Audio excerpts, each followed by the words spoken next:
really focused on breaking posture, controlling a hand and a head. So one of the things that's powerful when he's working in, he's coming into the guard, whichever way. Here, he's doing a good job working behind his knee, like he should. It keeps him kind of protected from me grabbing, pulling him forward here. He's in a really solid position. I can't do a lot with him. But what I'm gonna work is, I'm gonna move. So let's turn this way a little bit, kind of all the way around. So now he's working behind this leg like he should. I've got to be a little careful of him getting this inside foot placement here, because what's he want to do from there? We talked about the other day. He's going to step forward and drive through to me, right? So I've got to be able to have a frame or something here across his body. And I want to win this foot game as well. Foot in, knee out. So even if I don't have this foot game won, I can still work where I'm going to work, but it's better if I get an inside placement. So what I'm going to do is not work directly here forward by this foot. I want to be working off at an angle. In this case, it's kind of, we talked about these angles. His foot and knee are here. I want to work perpendicular to that. So I want to work pulling him this way.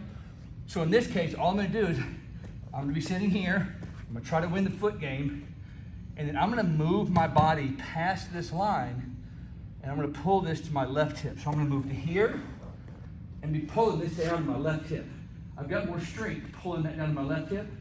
And then immediately, we're going to go from here to grabbing the chin strap grip.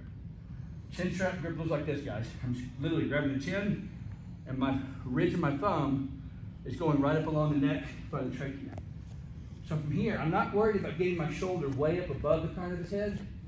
I'm keeping his head kind of where he can't push his head through.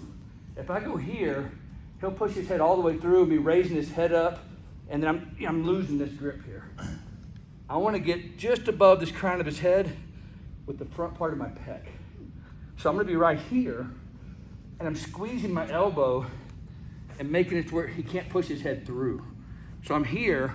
So now if he tries to push his head through, he's pushing into my bicep and chest. Now it does feel like I'm going to lose him if he backs out. And that's just the balance of kind of figuring out where do I need this kind of pec right on top of that crown of his head. And we'll be here, and then holding, if I have to hold him with this other arm, I can grab here. But now when I'm grabbing both hands, he tries to pull away, I'm here. And all we're gonna do on the finish, take our hands, and then get slowly, because this does go across the trachea. Take our hands, and we're gonna curl it up. And you see, as I curl it up, you can watch his body will naturally move up, because he's trying to relieve the pressure off his trachea and stuff there.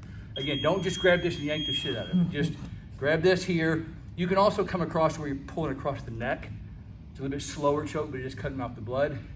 When your thumb here is right across the trachea, just do this slow, because it is right across the trachea again. You don't want to do any damage to that. So here, we're just curling the hand up. Other way's up. That way's up. Depends on which way you're standing.